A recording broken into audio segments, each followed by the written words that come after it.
Hey guys, welcome back to another episode of Mike's DVDs and Blu-rays collection. I'm glad you've joined me today.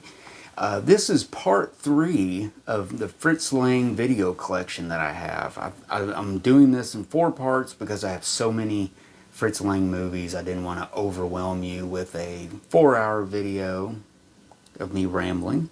So this is part 3, guys. I'm just joking. So I'm glad you've returned. If you've watched the other ones, I'll just go ahead and say thanks for watching the other ones. Thanks for watching this episode. Let's get right to it. So we are now in the 40s with Fritz Lang, and this next movie was released in 1945. We jump ahead a little bit, but this is where I think some of the years might be not chronologically just right, but this is in the 40s. This is a movie called Scarlet Street, and it stars Edward G. Robinson, and this is also Joan Bennett and Dan Duryea. Scarlet Street is sort of there's been some comparison to Scarlet Street and The Woman in the Window, which was made the next year with basically the same cast. Now I'm trying to figure out exactly why there was, two scripts similar, and some people say Scarlet Street is the better of the two. Let me just go into basically what these are about. This was a big box office hit. It was banned in 3 states. Scarlet Street is perhaps legendary director Fritz Lang's finest American film. But for decades, this movie was languished on poor VHS copies. In the public, it was in the public domain. It was getting colorized, all this stuff. So Kino got a hold of they made a new digital transfer from a 35 millimeter Library of Congress print that they had, and they did a big restoration of this. It's been known as a extravagantly fatalistic vision of basically a middle-aged man played by Edward G. Robinson gets caught up with this woman played by Joan Bennett, and she's sort of I guess she's a prostitute, not a very good woman, but he gets mixed up with her, and they it's sort of a kind of a, I don't know, it's kind of a, he kind of rescues her from the gutter, basically, and they plunge into this big, lustful, deep relationship. It's one of those short term. He gets all mixed up with her, and he ends up. I'm trying to think here. But yeah, he gets mixed up with her, and he's trying to go right, and he accidentally kills.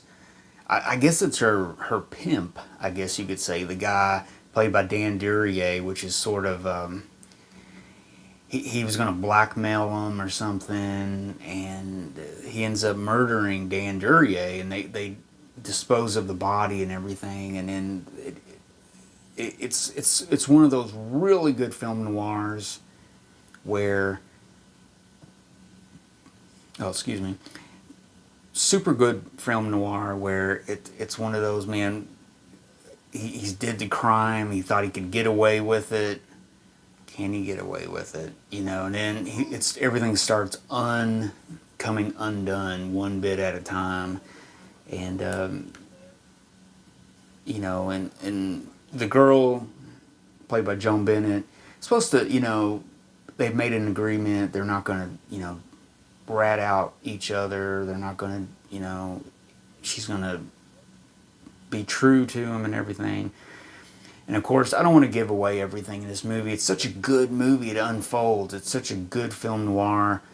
murder mystery, can you get away with the perfect crime kind of thing, and in this one, the thing is with Scarlet Street is it pushed the buttons a little bit more. It kind of pushed the scenes, the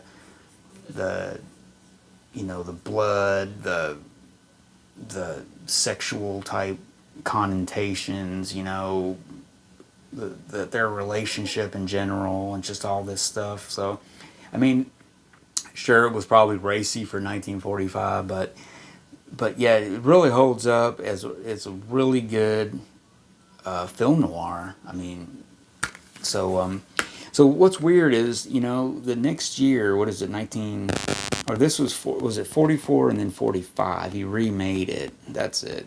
I'm sorry, guys. Should have been this one first and then that one. But The Woman in the Window, which was made in 1944, and by the way, this is a really nice Eureka Masters of Cinema edition, Spy number 204. It's basically the same story, but it's a little more watered down.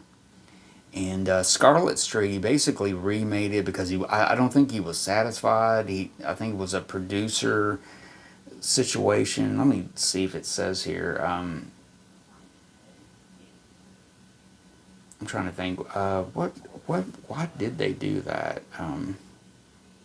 But it's more or less a remake. He kind of remade it the next year because he was totally unhappy. He was totally just unhappy with it, and he remade it. And Scarlet Street is a little more sharper. Like think of a knife. This is a sharpened knife, and this is more of the. It's not dull, but it's good. It's basically the same story by the same people, which is really strange. So that's what got me to get both of these, because they're kind of one and the same, literally. I mean, they're a year apart. They're just about the same running time. This one's got a good documentary on here. It's got a feature-length commentary. It's got a the video essay is really good if you listen to the audio commentary and stuff. But the booklet kind of goes into detail about why they redid it and everything and stuff. I think everybody was just unhappy. I think there was a producer or something limiting everything, the script, and Fritz Lang was wanting to explore the script and do all this stuff, and he wasn't able to do it. So Scarlet Street became the better of the two, the classic, But they're both excellent. I don't know. I'm scratching my head, guys. So anyways, next up I have a really super cool, really beautiful release, as always, from Powerhouse Indicator. They always release such nice movies, nice cases, artwork, booklets, everything's in here. This is a 2K restoration of Ministry of Fear. Now, this was released in 1944.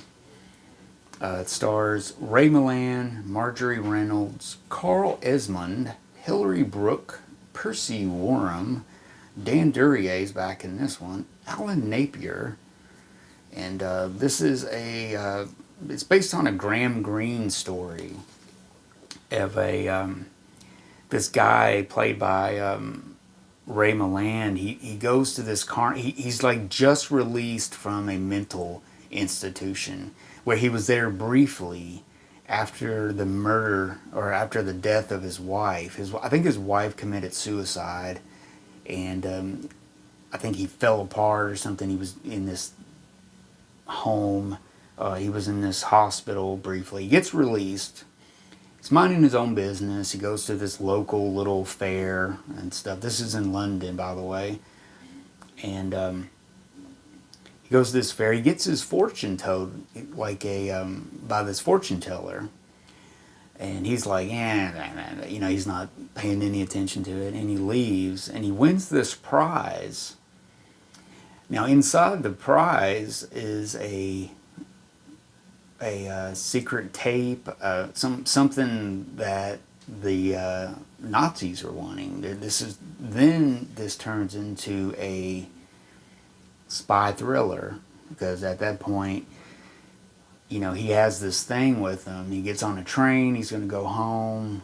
No, it's not a doll. It's a cake. He wins a cake of all things, and inside this cake is I think it's a tape or something, and he gets on a train, da da da da da. He meets this old man, comes in there, and da da da da da. And all of a sudden, this is during World War II, so they're having blackouts and bombs bursting and everything. So later on that night, there's an attack.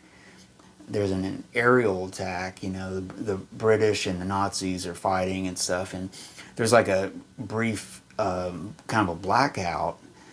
The train gets kind of derailed and crashes and stuff, and he gets out of there and he's like, whoa, what the heck? And he's got this cake that's half, this guy takes off with it and runs out the door, and he chases after him. He's like, why did you take my cake? He's running after him and stuff, and he holds up in this thing. He gets, a bomb goes off and blows the dude up, and and then it just takes you on this adventure at this point. At this point, you're just like, well, what in the hell is going on? What is going on with this cake and shit? And so, I don't want to give the movie away. It's so good. I watched this, man. I mean, it's very suspenseful. Gosh, man, it's so good. It's like I watched part of it one night, and I was like, man, that's pretty good.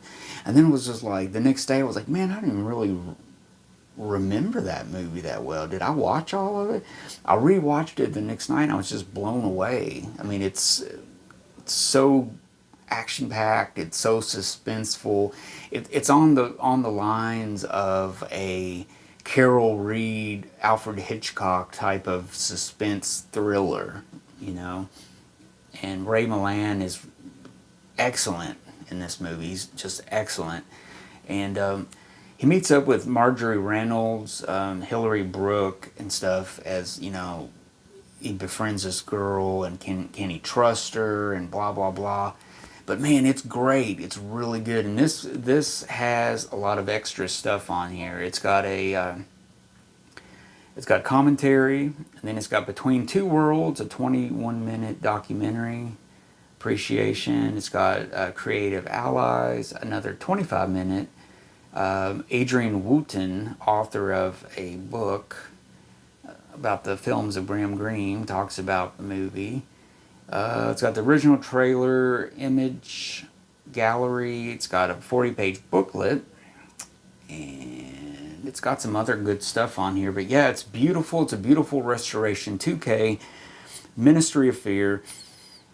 I don't know if it was around this time or later on, but the Criterion Collection put out a Blu-ray and DVD edition of Ministry of Fear also. In deciding on which one I was going to get, I went for the Indicator one because the Indicator just had a better overall. I love the artwork and everything and what was on there, and they really didn't have much on there as far as supplements on the Criterion version. I think they maybe had one little thing on there, or maybe not even.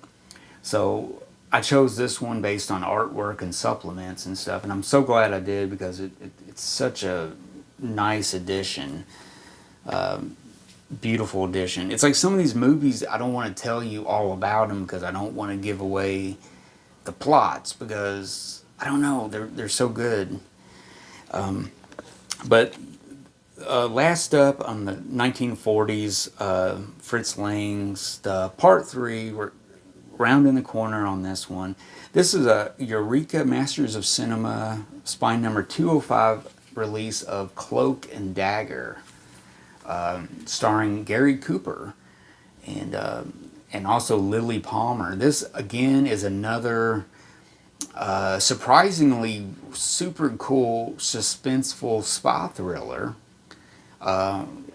I bought this and some other Fritz Lang movies from Eureka was having a little small sale, and I got these. And it took me a couple of weeks to get around to watching it, but once I did, it was just like, man, this is cool. It was made for Warner Brothers, and was it 1946? And it's basically, Gary Cooper plays a nuclear physicist, and he gets brought into this battle basically during World War II because the Nazis are developing nuclear bombs and stuff. It's kind of a race to, the bomb. America had their bomb and Nazis were trying to make their bomb, and so basically it's up to Gary Cooper to kind of rescue the scientist that was working on it, that was kidnapped, took his daughter, and made him work on this, and Gary Cooper basically he's working for the U.S. Office of Strategic Services, and he becomes a reluctant undercover agent. He travels to Switzerland to meet up with fellow scientists regarding information on Germany's plans to construct an atomic bomb. But after his colleague, his assistant, is murdered, he's got to now sneak into Italy via the underground resistance movement. He gets involved with them, Lily Palmer being kind of one of the leaders of this, to contact another scientist. And then while there, he basically falls in love with Lily Palmer, the leader of the resistance. And the two must battle shootouts, double crosses, narrow escapes to smuggle the scientist out of Italy. So it's super cool. They're trying to get him out of there so he won't work with the Nazis to develop this bomb.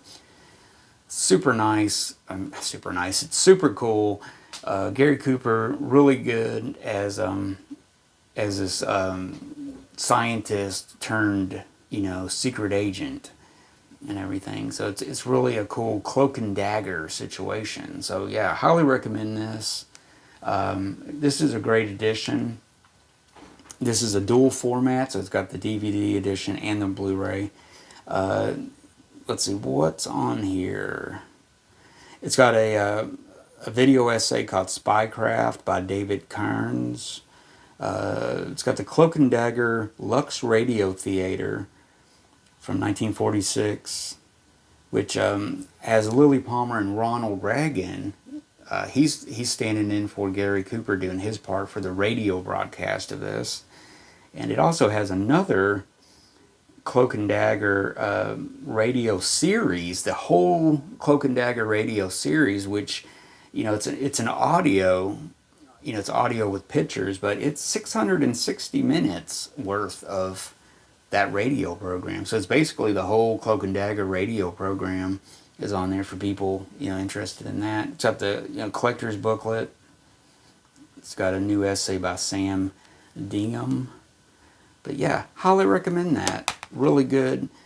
Both of these kind of like your, suspenseful spies and wartime stuff, stuff going on during the war. And the other ones were kind of home front, basically just all American, what do you call it? Crime movie. I'm having a total brain fart right now. Anyways, it was a crime film, and then we got some suspenseful wartime spy thriller type movies. Really good. This ends part 3, guys, and I hope you stuck with me through this because I'm really struggling for some reason. But I hope you guys liked it. Give me a thumbs up, and if you haven't subscribed yet, subscribe to my channel, and you'll see videos like this where I'm struggling with these movies sometimes, and sometimes I'm not, and sometimes I do really good videos. But watch it, subscribe, watch it, be entertained. Stay tuned. I got one last part 4 of the Fritz Lang DVD Blu-ray collection that I have. I'm going to have part 4 coming up, and I will see you guys shortly. Thank you.